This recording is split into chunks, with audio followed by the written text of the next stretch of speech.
Paranormal Karen, she's so spooky. Paranormal Karen, funny too.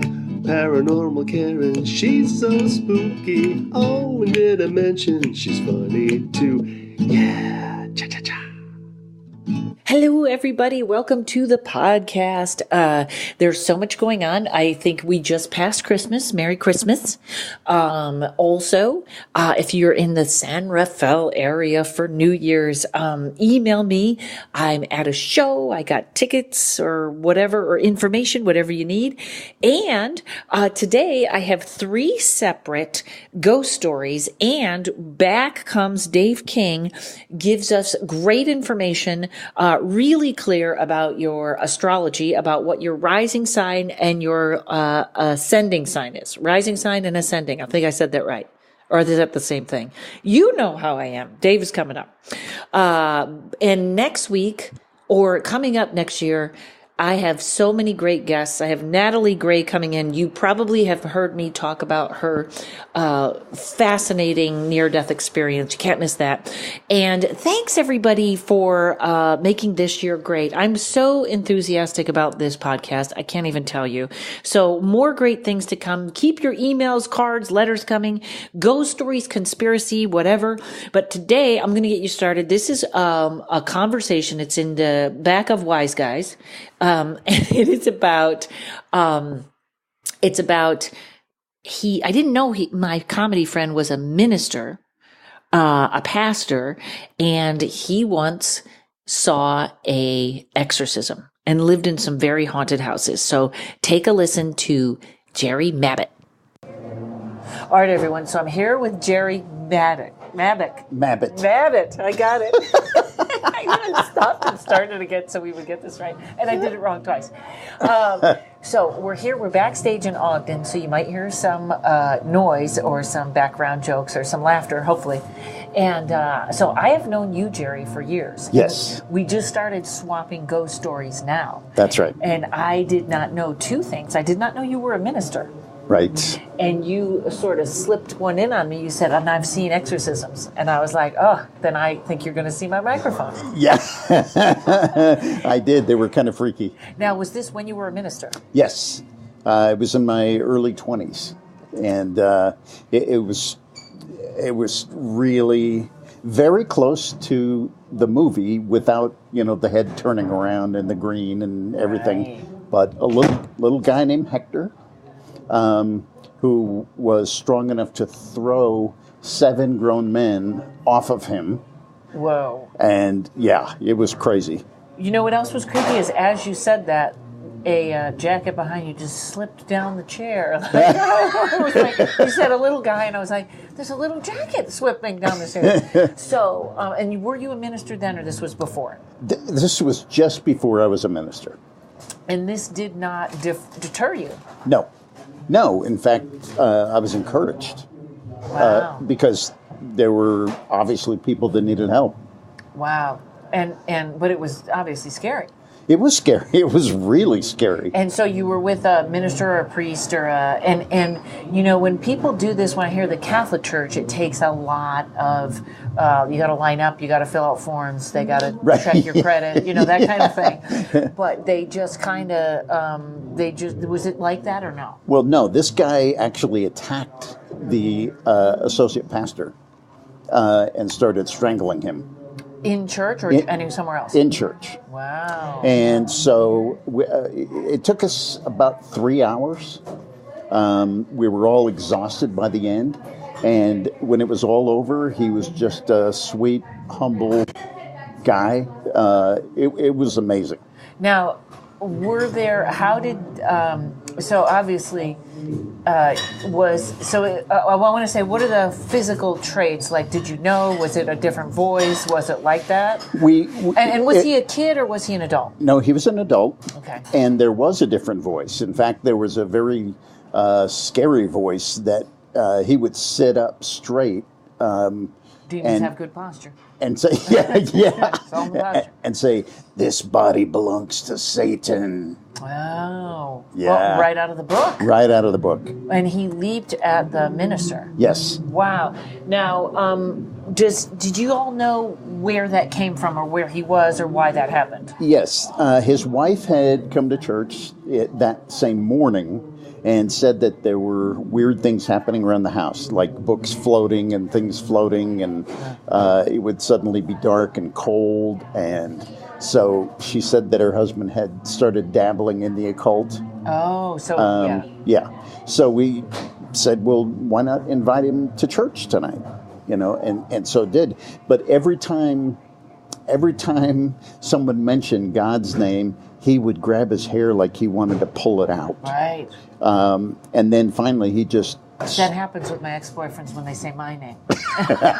In case people can't tell, I'm already in comedy mode, so I got to stop. Right. Really, so it was almost like the name of God was that destroying to it. Yes. Wow. And so then he rushed up and attacked the associate pastor right in the middle of his sermon, and we spent the next 3 hours exorcising that demon. And the people in the church must have been like... Oh, they were freaking out. They were all praying like crazy, and and then there were 7 of us up there, grown men, trying to hold this guy down so he wouldn't attack the associate pastor again. Right. And at certain times he would just rise up and throw all of us off of him. And this guy maybe weighed 140 pounds. Wow. And by this time the church is empty, right? Or did people stay? No, people stayed. They just couldn't believe their eyes. Right. And they were staying to pray. Oh, well, that's good if they were staying to help. Yeah. Otherwise, kind of a weird voyeur. I thought about selling tickets. Yeah. But, Well, horror is the number one. Come see the real exorcist.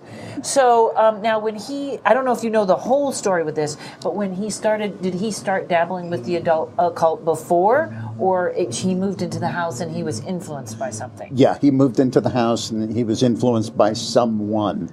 There was someone he met who was dabbling with the occult and kind of got him into the stuff. Wow. So, yeah. Wow, and that fast. Yeah. Is that have you seen any others?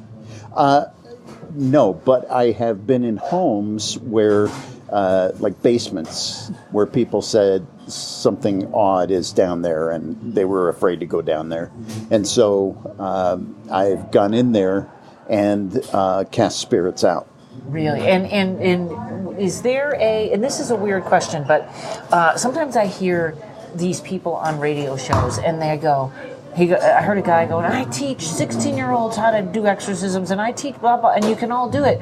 And I think, don't get these kids thinking you were ordained, your faith was strong. You know what I mean? Like, it's not a joke. It's not a joke, and it's something that, kids have a tendency to get involved with it thinking that it's fun, and it's real. Yeah, and that you're indestructible. Right. Yeah. And it's not a good thing. I mean, for them to be dabbling in it, it's not a good thing to have an evil spirit in your home. Right. It freaks people out, right. But, I wasn't afraid. See, that's a really, it's interesting the people, I always make it very clear, I have no interest in meeting a demon, all right? I went over the Ben Lomond earlier, really, I don't even want to meet the chef. I don't even want to meet the chef, not my demon. And some people, they kind of, I feel like, either they think it's not going to happen, or some mediums I know. One, she says, well, they eat fear. That's what they want. They want fear. So she kind of goes in without fear. And I have another one that kind of feels like I can cast them out from here. And I have a friend that's a real demonologist that is like, no, I don't exercise. I don't exercise. Well, he probably exercises. He's like, I don't do exorcisms. I do, you know what I mean? Like, I can go in and I will, and he says, they're years ahead of us. I meet them on the level of I will do what I can here. But I kind of think that I do agree if you don't have fear, they don't have anything to feed on. Right. But they can be so fearful. A movie can scare me. So. Oh, sure. I mean, and it's not something to take lightly. Right. And sometimes when you walk into someone's home, my first wife took me to her aunt's house in Pasadena, and walked into the house, and every hair stood up on end. I could feel it. There were demons in that place. And then she started telling us all the stuff that she was into, and it was absolutely the truth. Yeah, I was my wife's aunt, so I didn't run around, saying, okay, I'm going to exorcise all these, demons out of here. Right. She could be happy with it. But we left, and I told my wife, I said, there's some real spooky stuff in that place. And she had not told me before. She said, okay, well, that's why I brought you there. I wanted to confirm with someone else that they felt the same thing. And what was she kind of into? Like, and you can be honest with me, because I know I do tarot, and some people think, oh, you're opening a door. I say the opposite. There was a guy named Roy Masters, and they were really into his stuff, and he was kind of creepy. And that's where most of it came from. Was he a cult guy? Yeah. And he was popular for a time, but boy, they bought it hook, line, and sinker, and it was just evil in that place. That feels like that I wonder what that is, where someone has that sort of cult, where people are just mesmerized. Like, I feel like it is a different vibration, like they're tapping into these people's subconscious on a different level. Yeah, I think you're absolutely right about that. And as comedians, we hate everything. So we're not that easy to, That's right. No, that's exactly right. It is. We're the anarchists. So if everyone's going, we got to turn around and get away from this. Oh, yeah. So now, and please feel free to be comfortable or, say whatever, because I know as a minister, you're probably like, yeah, I wouldn't do tarot. But for me, I feel like I've never felt closer to God. Yeah. Like, and maybe, and of course I hope you'd tell me if you thought I had a bunch of demons around, but I always feel like, it's the intent. And also I really do feel like it opens I feel blessed. Like, I've never felt so grateful and positive. And I was never that person that I always get up in the morning like, oh, thankful for this. You know what I mean? And now, every morning I get up and I look at my dog and I'm like, another day with Kurt. I'm so lucky. You know what I mean? Like, yes. But I do know some people may have had trouble with it. Yeah, let me just say that I don't think that everyone who is into tarot and Ouija's or adjusting someone's aura, because I've had that done to me, and it was very effective. There were some things that I didn't know, and my life changed. Good. And so no, I mean I don't dare judge anything spiritual unless I know it's satanic. Right, or walking in, you go, you shouldn't be listening to. Right. But no, I've been around you, and I'm very sensitive to these evil spirits and things like that, and you are absolutely possessed. Absolutely. No, you have a really fun, energetic spirit about you. Good, yeah. And I can tell that you have a lot of fun with life and a lot of fun with what you do, and so I see nothing wrong with that at all. Thanks, thank you. Yeah, I guess it depends on, like, I personally want nothing to do with the Ouija board. And I have many friends that are like, oh, it's fine. And I'm like, I want nothing to do with it. Yeah, I totally agree. And there was an experience that I had when I was a youth pastor. Some of the kids got together with a Ouija board one night, and they actually asked the question, who runs this Ouija board? And it spelled out Satan. And then the Ouija board, I mean, this sounds crazy, but the Ouija board flew up and over and crashed into the wall. And those girls freaked out, and they were calling me, and so I had to have them come over. They were scared to death. So they spent the night at our house, and I was able to talk to them, and my wife was able to talk to them. But those things are scary, I think. I did. Well, this was my feeling. Actually, I just talked about this on the last podcast. Is I feel like when people talk to spirit, first of all, you shouldn't like, especially when someone's and got something going on in their house. If we're investigating, we ask them to leave so that there's not a line of communication with them. There's a line of communication with us, but not with them. So they don't, whatever's in there doesn't come back and keep talking to them. Smart. And also, I feel like when you put that Ouija board out, it's a low vibration. It's not a high vibration. Low vibration, it sends out word to everybody. Everybody, look what's going on. We're all invited. It's like I lived in this house once. I lived in a guest house, and it ended up being over a vortex, which is, I don't even, like, two of my friends came over and go, well, you're right on a vortex. And it must have just been dumping things in. Wow. This is how I met my friend, the animal communicator, because it was just very creepy. And immediately I go over to the guy that owns it, and I go, so what's the story with the ghost? And he goes, you got it already, right? And I was like, yeah. And he goes, we don't know, but when we built it, because he had this handed down from his parents, it was in a guest house, he goes, look, we found these cannonballs in the ground. So something had happened there. But there was, I was meditating, and I opened my eyes to the left, and I saw something like black matter that looked like those, who was the guy in the Minions? He's hunchback, and he's got the pointed nose, and Steve Carell played him. Oh, I know who you're talking about, but I don't know that shape. And this thing looked over at me, and we caught eyes, and then it disappeared, and then my dog got really sick. Wow. And that's when I met the animal communicator, and she said, something's meandering around that house. And I would wake up in the middle of the night, and there'd be scratching under the bed, and then I'd look, and there was nothing. It was a cement floor, and then I'd go, and then it would move to the roof, and I was so stupid. But, so I have a question for you, because I had an experience in a house I told you about. I lived in a haunted house, and my neighbor saw an apparition in my son's bedroom while she was doing her dishes, and as soon as they made eye contact, he disappeared. So I have a question.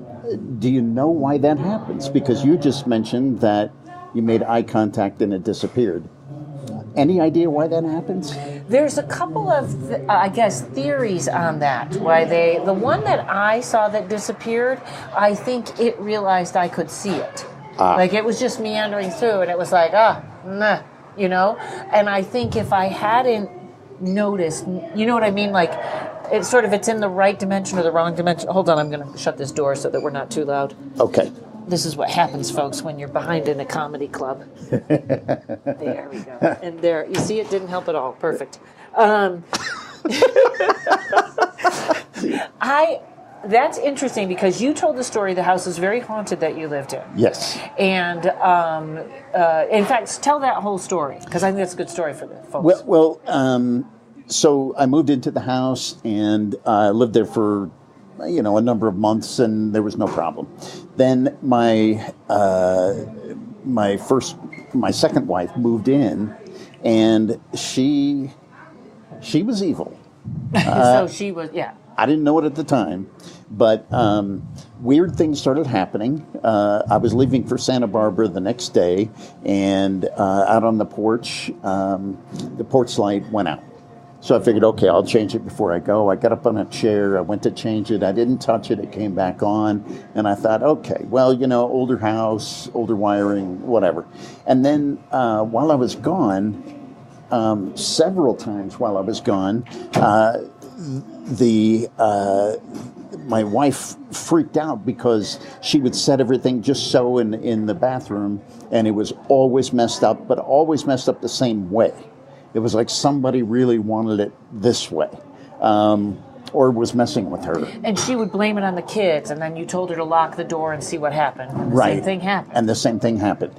So that kind of freaked us out. And then there were several other incidents that happened, and my parents were over one time, and they were over for dinner, and we were sitting in the living room just talking.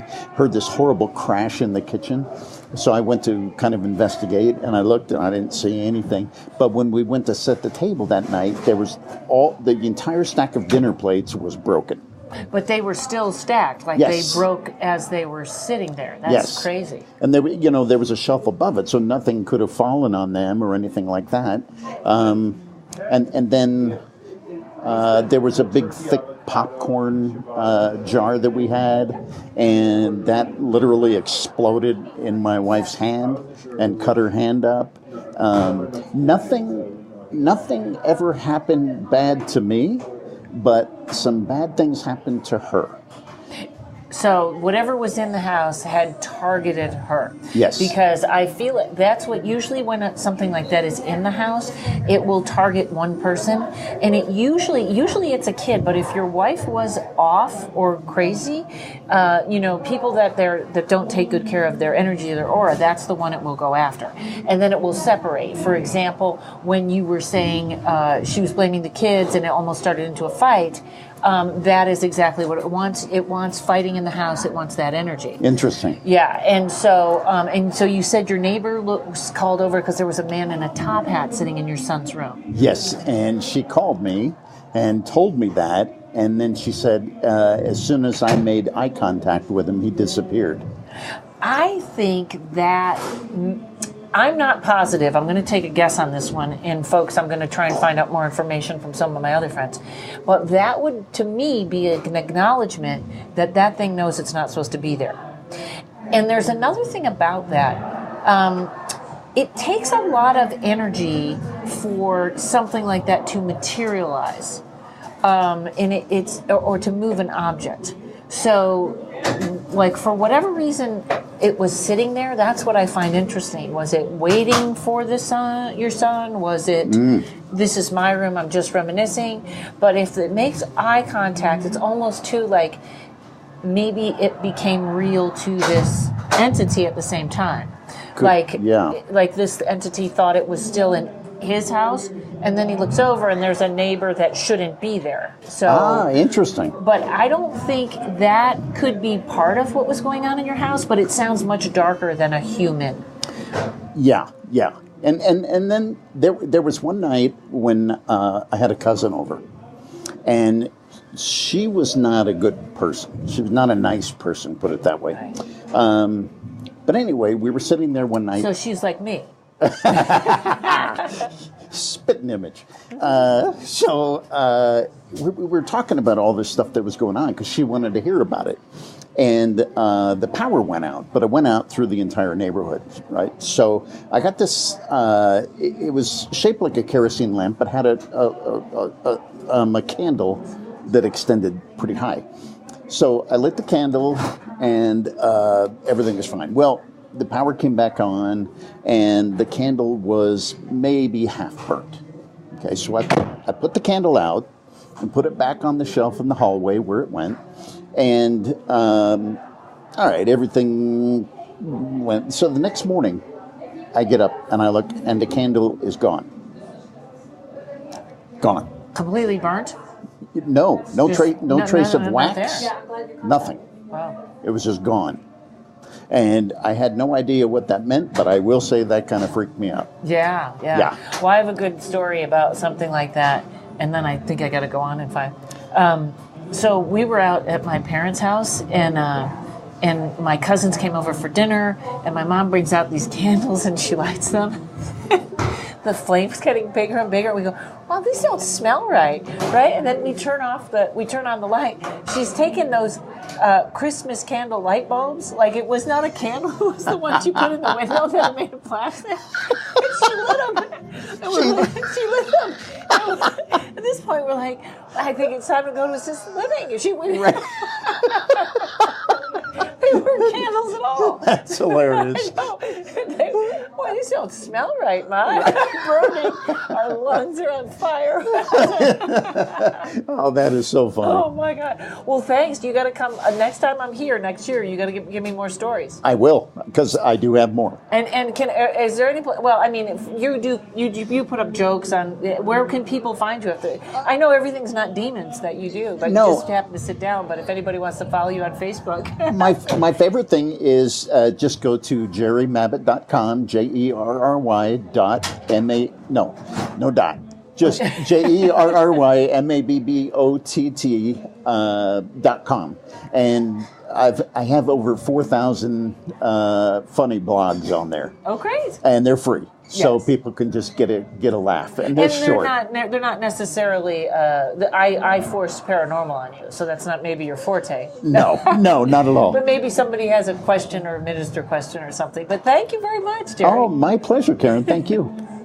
Hey, you guys, looking for a great book? Never Give In to Fear, Laughing All the Way Up from Rock Bottom is the National Indie Excellence Award winner. This critically acclaimed, funny and dramatic memoir describes an emerging stand-up comic's drug-fueled descent into the underworld, escape from human traffickers, homelessness, and ultimate redemption. I promise you guys, this is going to be a movie someday as one of the most inspiring stories I've ever heard. And after I read the book, I bought 20 copies and I sent it to my friends, who then bought 20 copies and sent it to their friends. And if you have not yet karmically received your copy, go to martymac.com and order Never Give In to Fear. I cannot say enough things. You guys know. I don't read. I read this book. I picked it up. I could not put it down. Never Give In to Fear, Laughing All the Way Up from Rock Bottom at martymac.com. martymac.com. And now, ghost story number 2. This comes to us from Paul that you heard last week talking about UFOs. We went so long, and Paul Roberts was so interesting, and I could not pass up on this story. So check out Paul Roberts' scariest story yet. And there was a pounding on the wall. Again, all 15 scouts run out the front door. They're hanging out by the porch. The occupant looks at me. She goes, "Paul, I have to live here. Can you send them home? You're welcome to spend the night at this bedroom." Okay, fantastic. I sent them all home.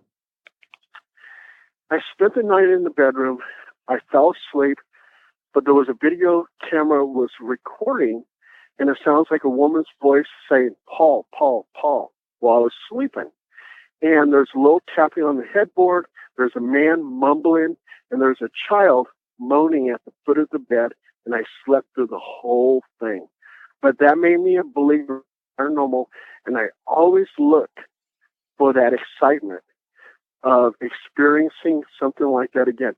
And during my investigations, I've been on over 1,000 investigations, I've seen 4 full-body apparitions. Wow. They made me a believer. Wow. And all those things on tape, that's the thing. When you review the evidence and you hear that voice of someone who wasn't in the room with you, there is no adrenaline rush bigger.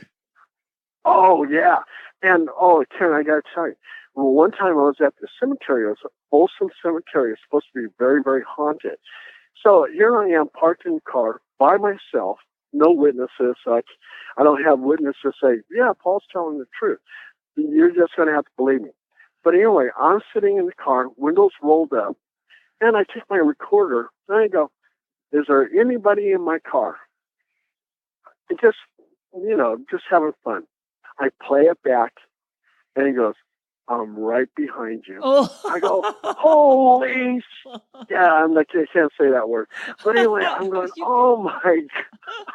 I go, "I don't believe this." Oh, and then when I was showing all the other investigators, they go, "Oh, Paul, that was probably you." No, it wasn't me. I know the truth. Okay, I was there. There was no one in the car.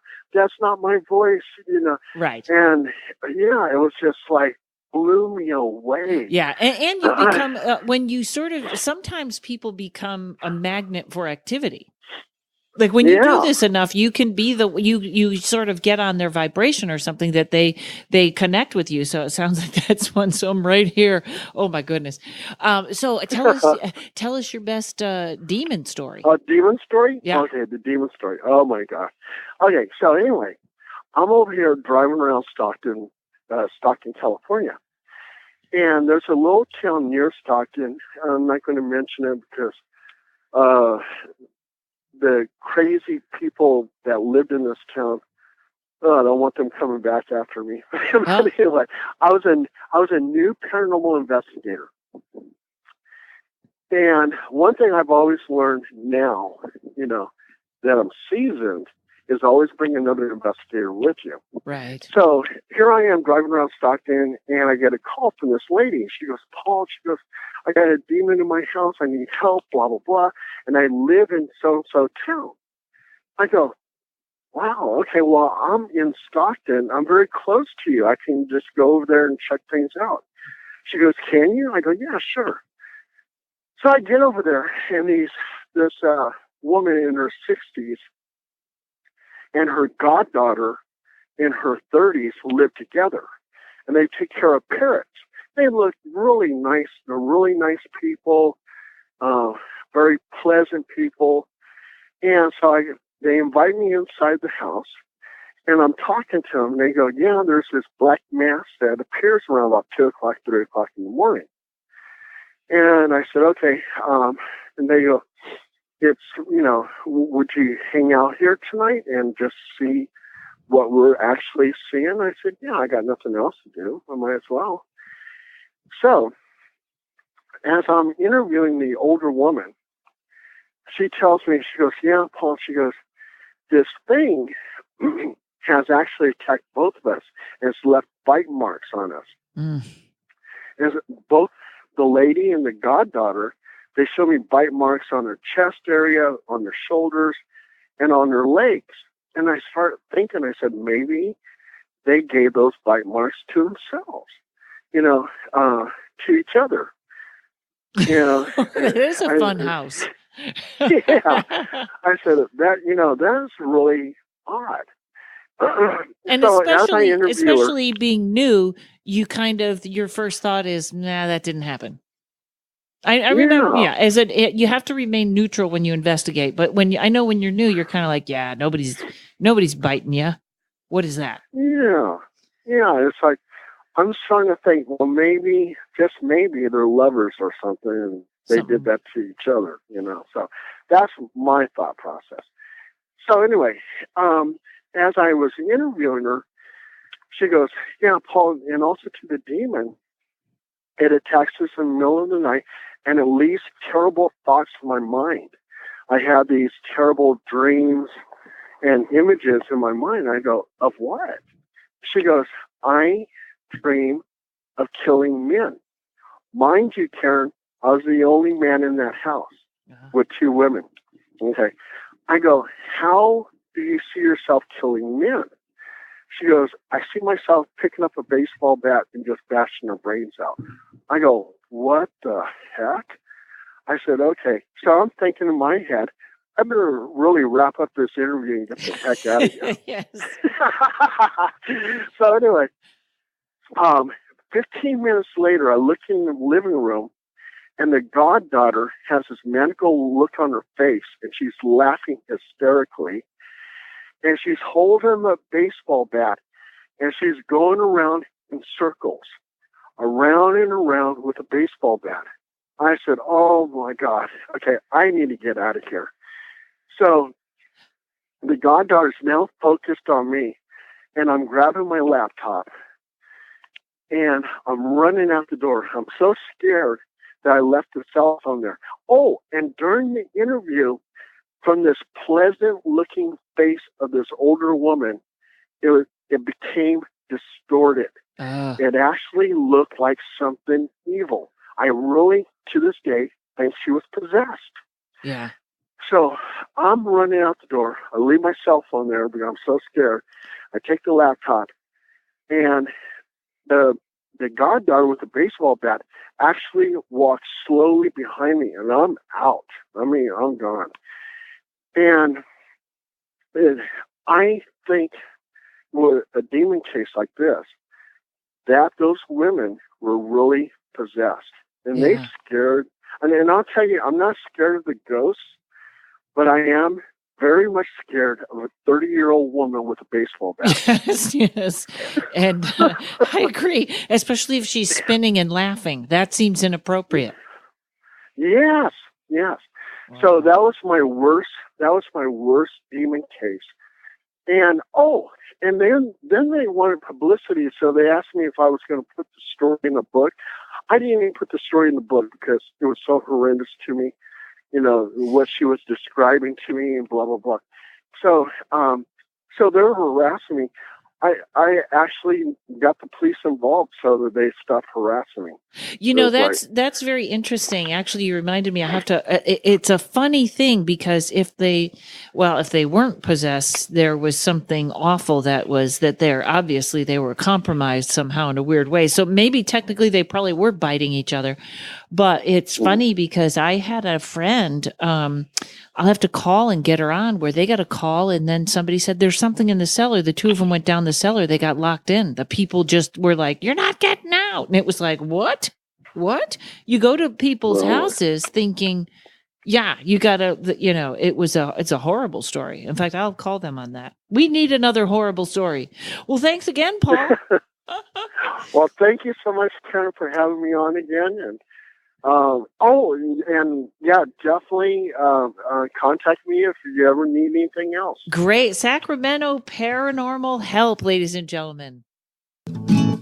All right, so now I am going to be speaking with Russel Austin, who is a friend of mine and a comic from Pennsylvania. And some of you may remember on Ghost Stories with Sister Sue, we read this story about him in college where he had gotten bitten by a demon, and he had so many great stories in there, and I got to see him in person this time. And this is a really different interview because I was talking to him about this, I'm going to say demon, but it was a dark spirit in his house, that bit him. And he started to slow down in the interview, and you'll hear me say, "Are you all right?" Because it was kind of like, not that he was influenced again, but he started to sort of relive this situation. And he was totally fine, okay, and very funny. But this is a very interesting thing that people might know. When you revisit something like this that happens, sometimes you can become overwhelmed. And listen to how he talks about it. Here he is, Russel Austin. All right, so I'm here with my friend Russel Austin, who we read one of your stories on Paranormal Karen. Paranormal Karen. It's Ghost Stories with Sister Sue. And but you have actually quite a few stories. Yes. And you, I want to get the background first. You grew up in Pennsylvania or New York? I was born in New York, but I grew up in Pennsylvania. And now you live in Jim Thorpe. Yeah. Which is the name of a town and a guy, right? Mm-hmm. And I did some ghost hunting there with my friend Ann. That whole city is very haunted, isn't it? Yeah. The whole opera house and everything. Is there a history there? I guess the Molly. Have you heard the story of the Molly Maguires? I think I have, but tell us again. That's a gang? I'm not exactly sure. I'm drawing a blank right now. Thanks for putting me on my spot, Karen. I'll look it up after. Yeah. I'll tell the story of the Molly Maguires and Jim Thorpe. But that's isn't that an Irish? Yeah. Okay. And there was a lot of, I guess, violence with. Oh, you know what? We can call Ann over to tell us that story before she goes home. So, but that's where you live now. But your ghost story starts in New York? Yes. Okay. I was a little kid, and I would see like this figure. I think it would. To me, it seemed like sleep paralysis, and I remember explaining to my mother that I would see like this knight because it was like silvery and it looked like armor to me. So I remember telling her I see this knight. Wow. And this is, so you're a little kid and you're in bed and you think it's paralysis because you're freezing because you can't move. And I've never heard it explained. I didn't know what I was seeing. I felt like I saw something real. And I remember explaining it to my mother, and she'd be, the way she explained it to me was like she was explaining sleep paralysis to me. Oh, okay. And it was shiny though? It wasn't like a shadow? It was gray. It was gray. It was okay. It's kind of hard to explain, like, and really, like, it was really dark, and you could, the way sometimes I see stuff, I could see like in dark, but I could make out images and kind of color sometimes. Oh, so you can see auras probably. That's probably what it is. All right. Okay. So you're seeing auras and you're seeing this thing looks silver. That's fascinating. Yeah, like a silverish, like grayish. And then after that, I had like bouts of depression as like a little kid. Wow. Yeah, most little kids aren't depressed. Okay, so you would see this, but also this kind of goes through your life, doesn't it? And the other day, my mother was talking about. She goes, "No, you're always kind of like a dark kid. I'd ask you if you want to go over to see one of your friends. You'd be like, no, I just want to stay home. Wow. And are you this like is that coming now? to me now. I am a total extrovert right now. Oh, wow. Yeah. So this is bringing up stuff for you now. Huh? Yeah. Like memories or feelings? A little bit of both. And did you, now go to there was something particular in your house that bit you. Okay. Years later, I was taking night classes at college, and I was kind of worried about like graduating. And I felt like all this like stress and self-doubt that I couldn't do it, but I just kept pushing myself to do it. And one night, I felt like shaken, and this thing pounced, like I felt something pounce on me, and it was like kind of like grabbing at me and like holding me down, and I felt like a sharp pain on my shoulder, and it like I could see it, like not with my eyes, but like in your mind, yeah, in your like my mind, and I could feel it, like physically feel it, and it clamped down on my shoulder and like bit my shoulder, and I felt it, and then like in my mind, like I see like an eye, like in my mind's eye, I could see like an eye, and it came to me that I remember reading something that demons and dark forces hate when mortals could see them. They prefer to dwell in complete darkness and go unnoticed. And I saw those words, like I remember reading that, and like, oh, this is like a dark force. It wants to go unnoticed. It doesn't want me to see it. And like I pictured eyes, and I'm looking at it, I'm yelling, I see you, you ugly motherfucker. Leave me the fuck alone. Get the fuck off me. I'm like fighting it, and I could feel like it's flesh on me, and like I feel like muscle, but it's not like muscle. It's not really there. It's there, but it's not there. It's a totally new feeling to me, and I'm fighting this thing off, and it clamps down on my shoulder, and I'm yelling at it, screaming, and like I push it off, and then I don't really remember what happened after that, but I go up, I get out of bed, and I'm totally do not remember this happening, and I go to the bathroom, go to wash my hands, and I look in the mirror, I see my shoulders bleeding. And it came back to me. So I'm like, well, if I forgot that just that second ago, maybe I should take a picture of it. So I went and grabbed my phone. I'm in the mirror, and I took a picture of it, and went back to sleep like nothing. And got up, I got ready. I was gonna go to class, take my test, and then like I felt my shoulder sore, and oh, here's a thing. When it bit down on me, it felt like really hot, like someone was putting cigarettes out, but like real fast, and it was burning. Surrounded. Yeah.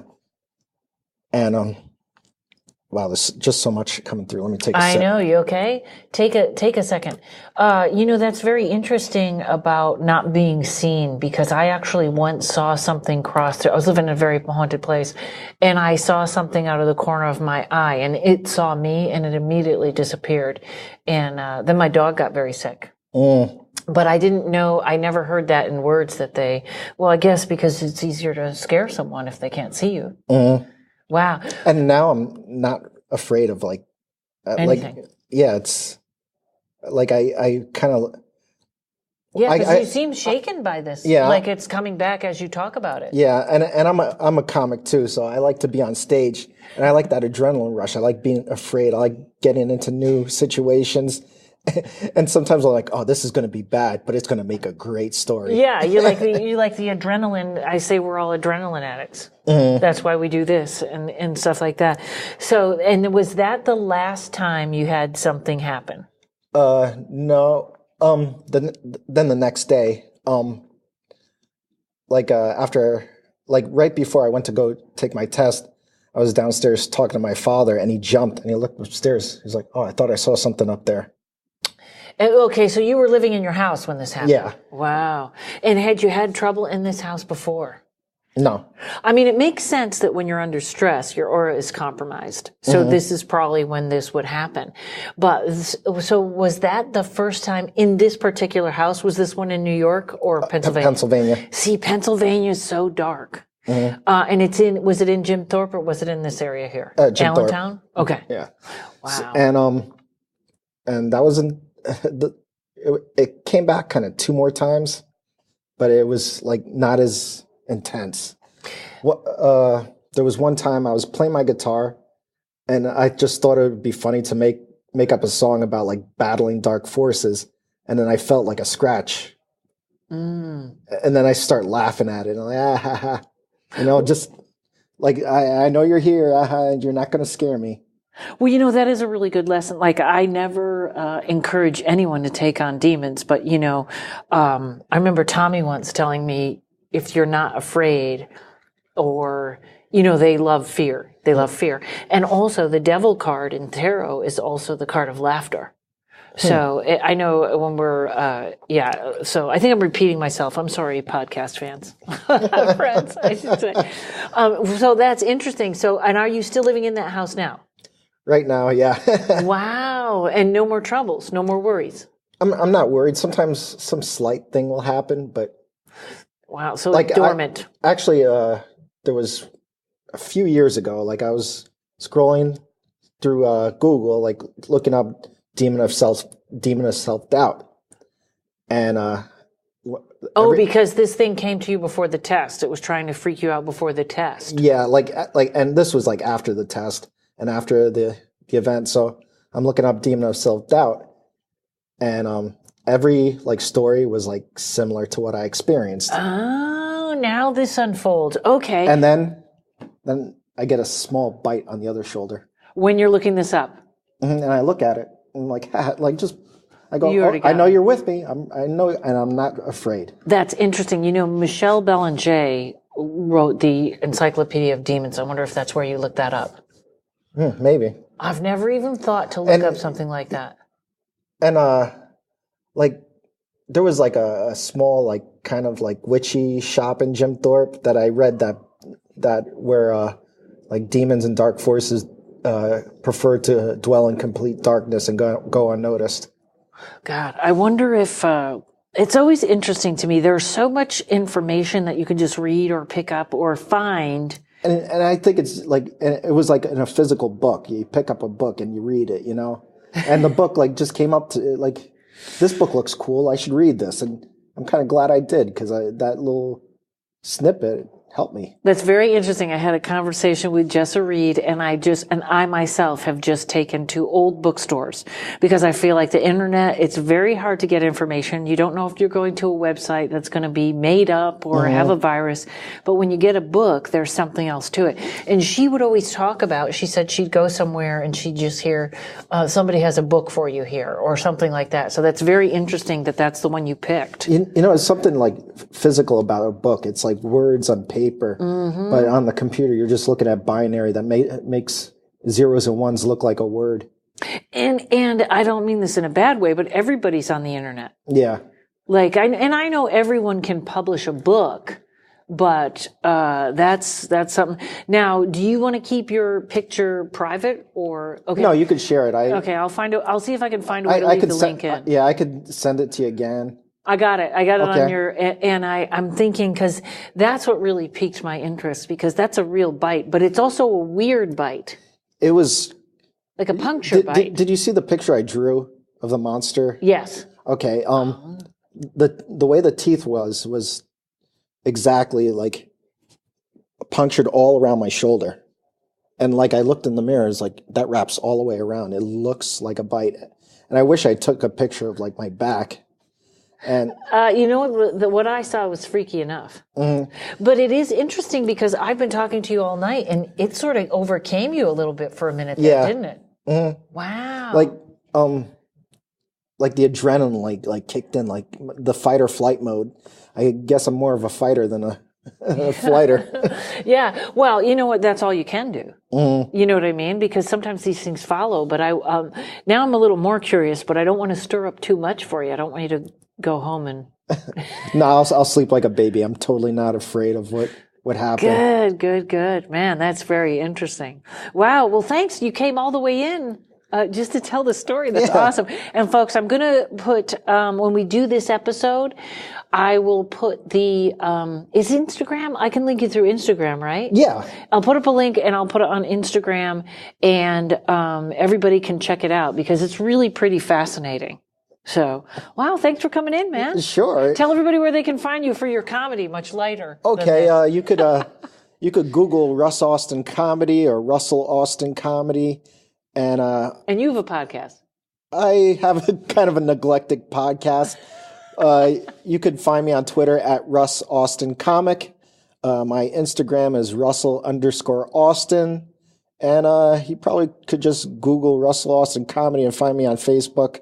Or check me out. I'm all over. We'll put it all in the show notes. All right. All right. Thanks, Russell. Sure. And now your astrology lesson with Dave King. Astrology with Dave, astrology with Dave. What do you want to know about astrology with Dave? Astrology with Dave, astrology with Dave. Or do you want to learn about astrology with Dave? Doodle-doo. So, Dave, as we record this for the 8th time, how did you like your new theme song? I loved it. It was great. This is what acting is about, Dave. 8 times you got to go, I loved it. Thank you, Joe Palin, for that.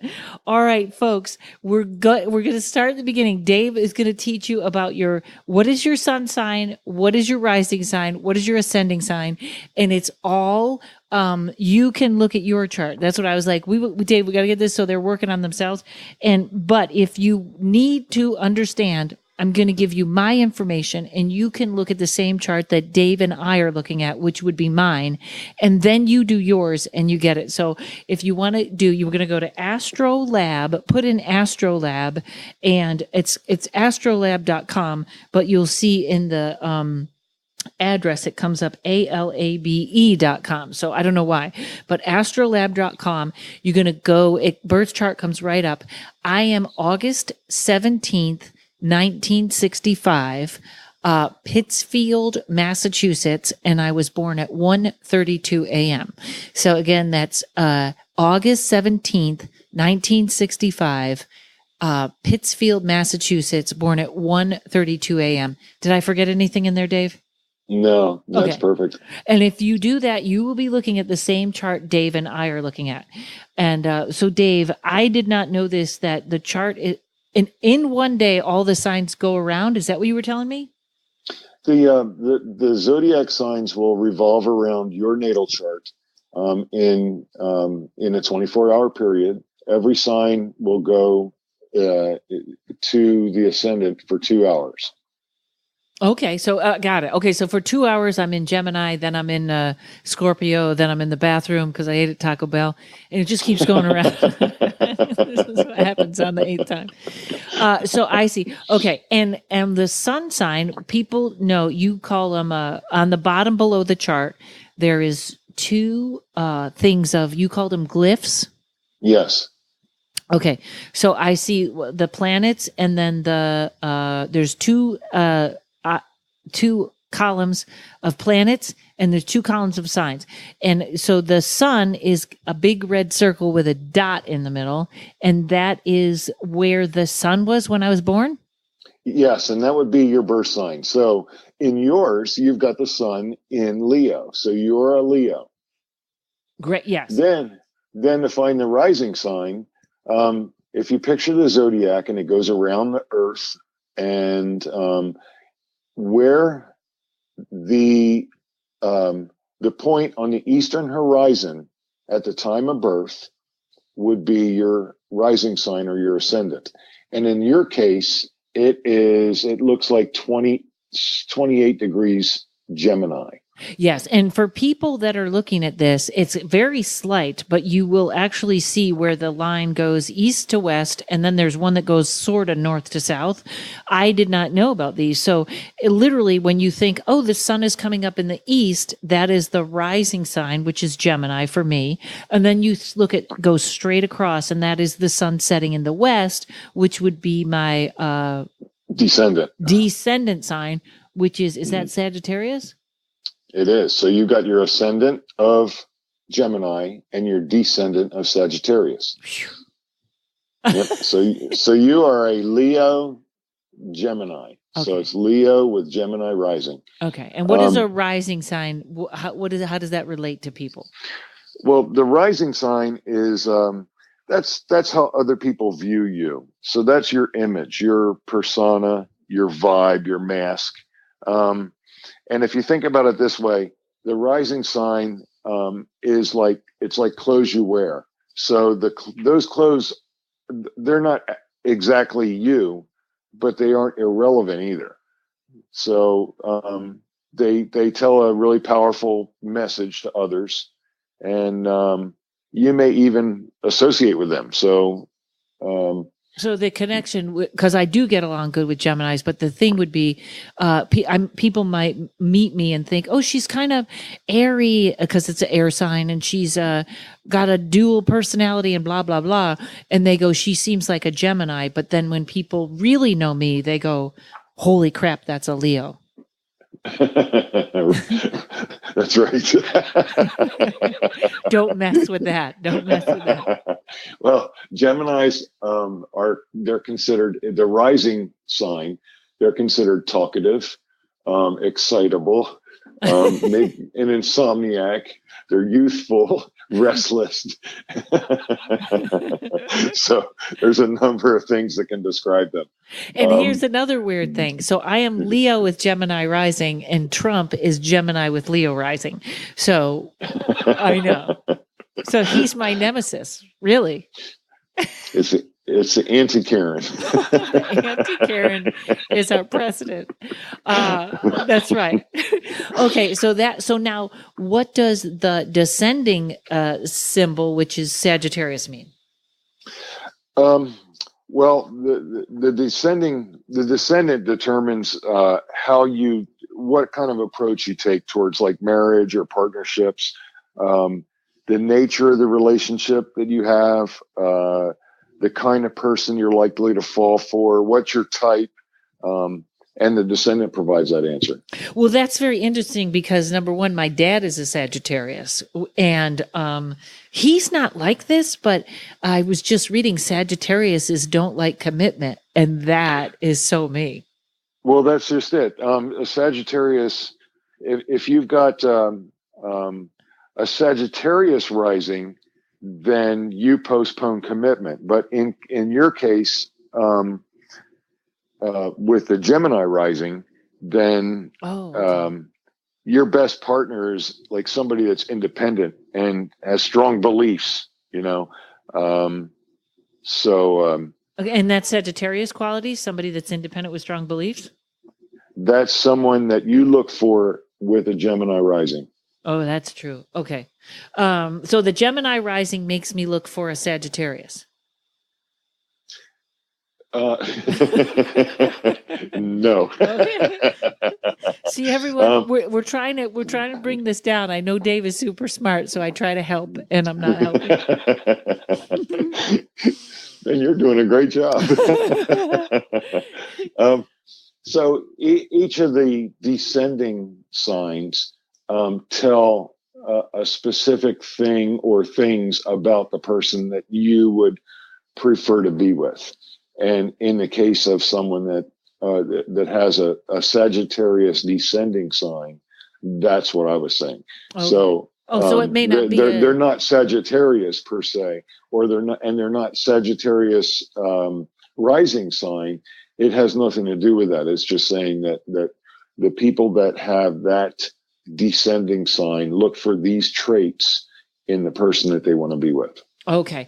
And now I'm going to throw off a question, because some of you may be looking at your charts and you're like, okay, I see what I am ascending and descending. And some of you, there are these places where I got nothing. I got nobody in Aquarius. Nothing is happening in Aquarius. Right. It's a void of course area. Void of course. Okay. Right. And when when there are no planets in that sign, it does not indicate anything spectacular, either good or bad. So it doesn't mean nothing will happen, but it indicates that nothing spectacular or good or completely bad is going to happen in that area, unless, of course, during time, the planets, as they move around throughout time, that intersects and sets that off. Okay, and what does Aquarius, so what would be the neutral thing in Aquarius? What is that about that I would be neutral about? Well, I'm not exactly sure what you're asking, but Aquarius is basically those type of people. They're progressive. They can be erratic, idealistic, the inventive. They want to be themselves, an individual. They don't want to be part of the team. Okay. I don't do well with Aquariuses usually. Oh, really? No, not at all. Do you know I'm Aquarius? Oh, well then I do. No, I'm not. No, I'm not. This is the worst segment ever, but I'm loving it. We're not doing it again. Okay, we got ascending and descending.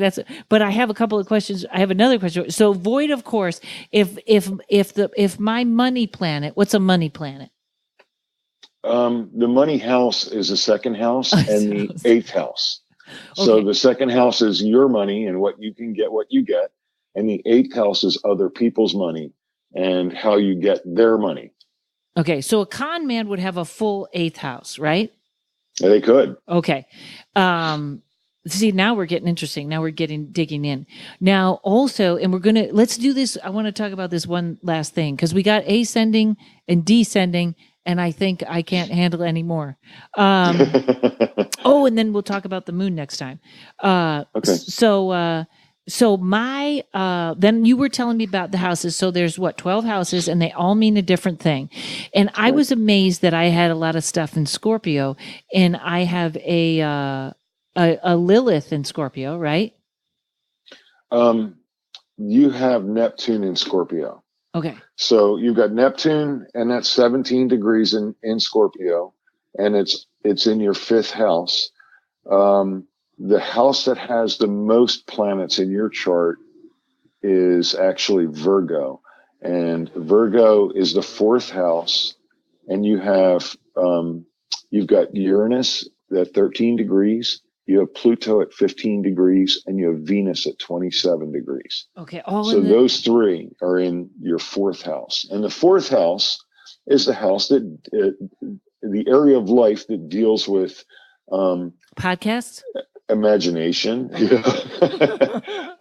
some fantasy, inner feelings, your domestic life. It also has an aspect to the mother.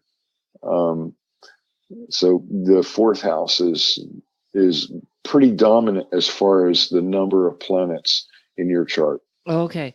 Now, is Lilith in my Scorpio? Lilith, let's see. Or Lilith is in my death house, my 12th house, right? Lilith is in your eighth house.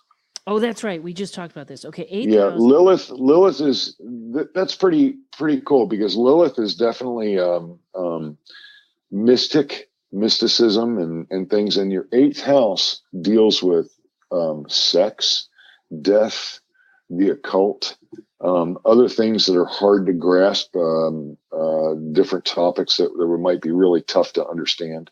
But Lilith, being in the eighth house, that's probably more on the occult and sex. spectrum. So Right. what are you doing, Karen? And you said I might, when we were talking earlier, you said I might be a good candidate for auto asphyxiation. What is it called? You are terrible. What is it called? Where you strangle yourself and have sex? What is that? I'm not talking to you anymore. I'll look that up. It says if it says sex and death, so I think that was how, that's how David Carradine ended up killing himself. Yeah. Well, there you go. That's crazy. Yeah. Well, he probably had Lilith and he ate hell.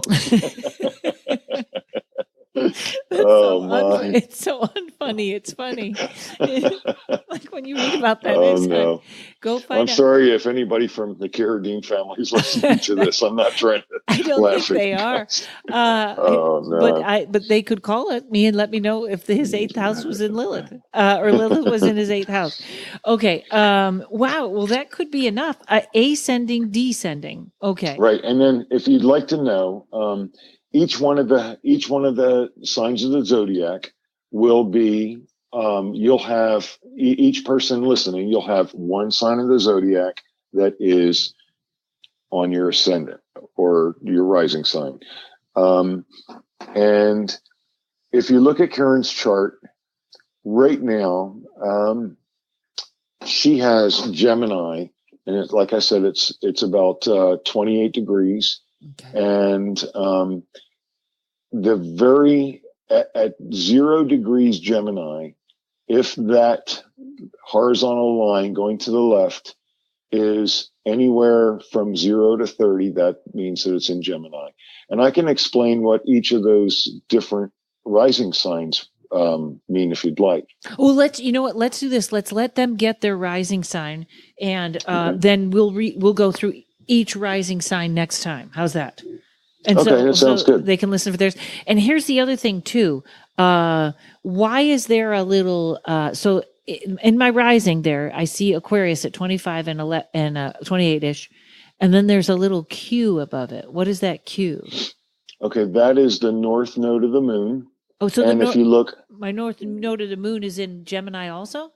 Yes. So directly across from that, in Sagittarius would be your south node of the moon. Now those nodes, the north node is about your future, and the south node is about your past. And some say future life and past life.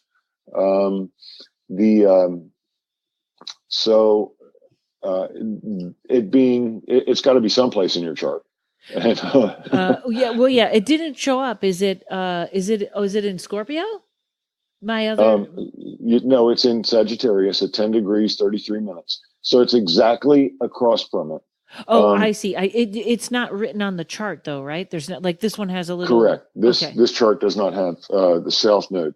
Now, the signs of the zodiac are 360 degrees. So a circle's 360 degrees. And if you divide 360 by 12, it's 30 degrees. So each sign is 30 degrees. Okay.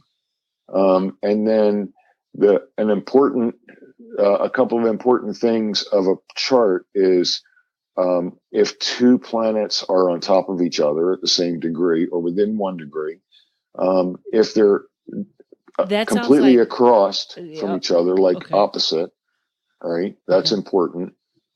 And then if they're 90 degrees away from each other, that's important. So they're the three major things that are important. Other things are important, but those three are really, they jump right out at you. Okay. They affect your life. Okay. So, and real quick, because I'm going to make a list of all that we've done so we don't do this again next time.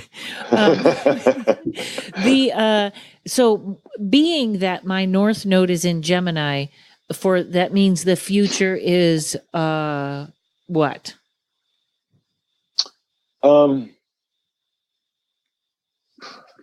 That's Did I ask that question wrong? What does it mean that my north node is in Gemini? The north node of the moon is in Gemini.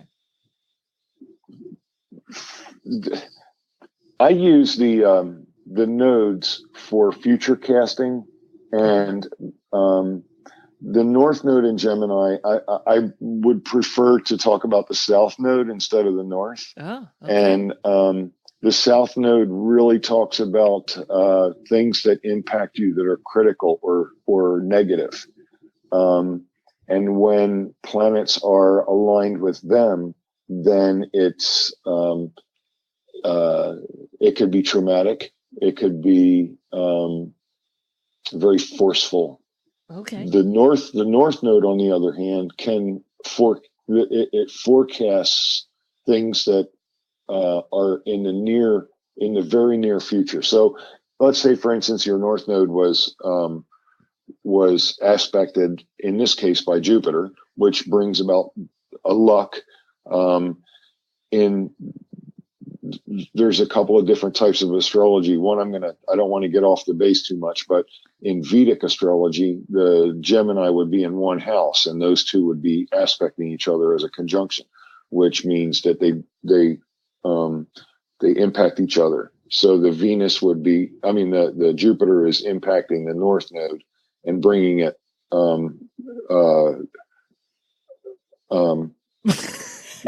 they're fused together, and it brings it good, beneficial things.